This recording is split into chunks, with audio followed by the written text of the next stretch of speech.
Daddy నీ act చేసినందుకు remuneration ఇచ్చారా? లేదు, మధ్యలో ఏదో సీన్ బాగుందని చెప్పేసి ఇది 10,000 ఇచ్చారు. అంతేనా? ఫ్యూచర్ ప్లాన్స్ ఏంటి? ఫ్యూచర్ ప్లాన్స్ ఇప్పుడు రైట్ నౌ వీఆర్ గోవాలో అదొకటి is one of our biggest projects right now. Okay. And these two companies are going well, taking off. Electric vehicles and thing. Mining gearing మధ్యలో చాలా try చేసాం కానీ didn't think that was our cup of tea. Okay. It's not like a bad business, but then మా mind సెట్స్కి work అయ్యే businesses కావని we realized. Yeah, mostly these things అవి ఎక్కడికి తీసుకెళ్తే చూడాలి. మరి పాలిటిక్స్ ఏంటి? పాలిటిక్స్ అన్నది మన వల్ల అయ్యే పని కాదు. Politics is made for people stronger than us. అది మనకి సెట్ కాదు. డాడీకి బాగానే ఇంట్రెస్ట్ కదా? డాడీకి ఇంట్రెస్ట్ అండ్ చాలామంది క్రికెటర్ అవుదాం అనుకుంటారు, కొంతమందికి సపోర్ట్ చేయదు, మెంటాలిటీ సపోర్ట్ చేయదు, బాడీ సపోర్ట్ చేయదు. చాలామంది హీరో అవుదాం అనుకుంటారు, కొందరికి సపోర్ట్ చేయదు. అట్లా I don't think politics is for us. Maybe ఆయన మళ్ళీ అనుకొని ఎంటర్ అయితే మీకు తెలిసిందే, like he was big part of a lot of political parties and I always stayed down low, but you'll have to see ఎక్కడికి తీసుకెళ్తా. బాబాయ్ full యాక్టివ్గా ఉన్నాడు ఫీల్డ్లోనే. నెంబర్ ఆఫ్ మూవీస్ చేస్తూ వచ్చాడు, నెంబర్ ఆఫ్ హిట్ ఫిల్మ్స్ చేశాడు. సో మీ బాబాయ్ ప్రొడక్షన్లో కూడా మీ ఇన్వాల్వ్మెంట్ ఉంటుందా? బాబాయ్ ప్రొడక్షన్లో అది ఇన్వాల్వ్మెంట్ లేదు. బాబాయ్ హీ డస్ ఓన్ థింగ్. ఇప్పుడు భువన్ ఇన్వాల్వ్ అయ్యారు. స్వయంభూ ఇస్ పార్ట్ ఆఫ్ బాబాయ్ అండ్ భువన్ కలిసి చేస్తున్నారు. Okay. Right now I think ఎంతవరకు వచ్చింది అది? జరుగుతుంది, మిడ్ షూట్ ఉన్నట్టుంది. నేను జనరల్గా అంత ఇన్వాల్వ్ కాలేదు.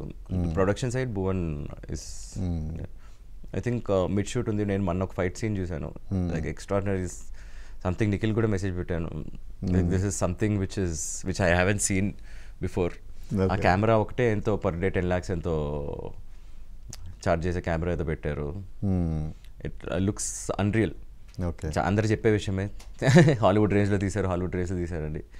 But this is something which we haven't seen till now. It's beautiful. I think every one is going to be surprised. So production brother continue చేస్తారు? యా, అంటే తెలీదు చేస్తాడో చేయదు. ఇదైతే తన ఇంట్రెస్ట్ వచ్చింది, చేశాను అన్నాడు. ఓకే. బట్ ఐ థింక్ బాబాయ్ also is training the next generation. Srikar ఉన్నారు బాబాయ్ కొడుకు. Okay. Srikar might be getting involved. Production సైడేనా లేదంటే అన్నా? ఏమో, అంటే like as a father he'll set up everything, all options create చేసి పెడతారు కదా. మేబీ మీ జనరేషన్ వాళ్ళకి మీరు ఓపెన్గా షేర్ చేసుకుంటారు కదా. యా, అంటే తనకి మైండ్లో ఏముందో మాకు తెలియదు. Maybe he might get in. And బాబాయ్ also created a good name, good production house. ఆయన చేసి పెట్టారు కదా. Why would you want to not pursue that? నేను అడిగేది ప్రొడక్షన్ సైడ్ వెళ్తాడా లేదంటే శ్రీకరా?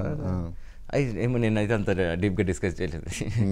అప్పుడప్పుడు నాకు కాల్ చేసి హెయిర్ లాస్ అవుతుంది, మెడిసిన్ ఏమని చెప్తారా ఇట్లాంటివి అడుగుతాడు. కానీ జుట్టు ఊడిపోతుంది ఏదైనా మంచి డాక్టర్ అని అడుగుతాడు. కానీ ఏం చేస్తాడు, ఏం ఇంట్రెస్ట్ అన్నది ఇంకా ఐడియా లేదు. మరి నిన్ను ఎవరు అడగలేదా ఇప్పుడు రీసెంట్ టైమ్స్లో? ఏం గురించిగా ఆర్టిస్ట్గా అడిగారు. అందులో 2-3 సార్లు కాల్ చేసి అడిగారు. మళ్ళీ అంత టైం పెట్టి దానిపైన ఒకసారి స్టోరీ వినండి అంటారు. స్టోరీ విన్న తర్వాత ఇంకా బాధ వేస్తుంది, లేదు నచ్చితే ఇంకేం చేయలేము అది ఇదని. And couple of people actually last year daddy అడిగారు. లాస్ట్ ఇయర్ ఎండ్లో it's been like 4 months or 5 months. ఏంటి మళ్ళీ ఏదైనా చేస్తావా, ఏదైనా ప్లాన్ చేద్దామా అది అంటే. ఇది గోవా ప్రాజెక్ట్ అయిపోయినాయండి. ప్రతిసారి ఏదో ఒక ప్రాజెక్ట్ వస్తూ ఉంటుంది, ఇది అయిపోయిన తర్వాత చేద్దామని. సో అట్లా డిలే అయితే వెళ్తుంది. గోవా ప్రాజెక్ట్ అవ్వడానికి ఎట్లేదని ఇంకో 2-3 years పట్టింది కదా. 2-3 years అంటే ప్రాజెక్ట్ స్టార్ట్ అవ్వడానికి 1 year పడుతుంది. అంటే ఇప్పుడు ల్యాండ్ అక్విజిషన్ ఫేజ్లో ఉన్నాం. అది ఇట్స్ ఆల్మోస్ట్ ఒక ఎంటైర్ సిటీ కడుతుంది. 300 acres. 300 acres right now is done. He's planning to expand it to 400 acres, 450 acres చేసి ద ఎంటైర్ థింగ్ డెవలప్ చేద్దామని. సక్సెస్ఫుల్ బిజినెస్ మ్యాన్ అనిపించుకున్నప్పుడు హీరోగా కూడా సక్సెస్ అనిపించుకోవాలి. సో డెఫినెట్గా ఫ్యూచర్లో ఆ సైడ్ కూడా సక్సెస్ అవ్వాలి మనస్ఫూర్తిగా కోరుకుంటూ wish all thank you so much. చూశారు కదా నాగ్ అన్వేష్తో మన స్పెషల్ చిట్ చాట్. మళ్ళీ మరో గెస్ట్తో మీ ముందుకు వస్తాను. మీ ఎన్ఎస్ఆర్ సైనింగ్ ఆఫ్.